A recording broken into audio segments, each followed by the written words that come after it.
Hi, folks. This is actually really worrisome data in terms of the concentrated risk in the US markets.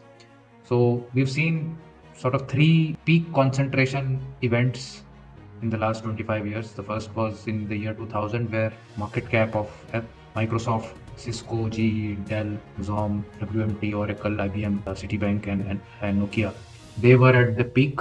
The entire market cap was concentrated in these few stocks. The same happened in 2020, where Microsoft, Apple, Amazon, Google, Meta, Berkshire, Johnson, Visa, Procter Gamble, and Nvidia.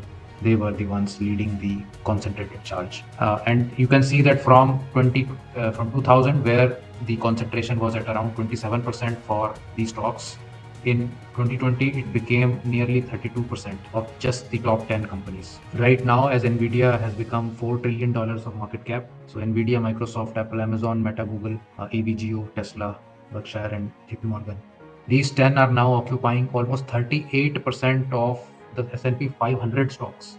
Can you imagine 10 stocks having 38% of the weight, and the rest 490 are with the 62% weight? So this is certainly a very, very risky situation.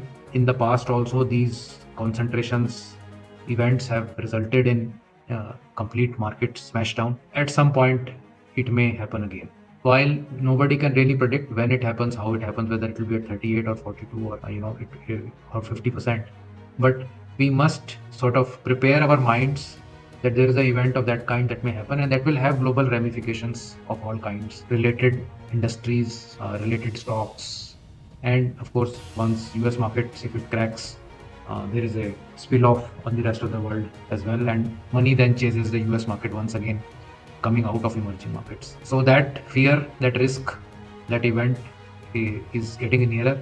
I don't want to be sounding like a fear monger, but knowing the reality and accepting the reality is good.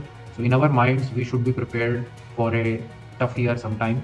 Maybe this year, maybe next year, maybe in the next 5 years. A big market move can perhaps happen now. So let me know your thoughts on this, and of course, always keep yourself protected with adequate insurance, adequate diversification, and not overexposing yourself to concentrated stocks.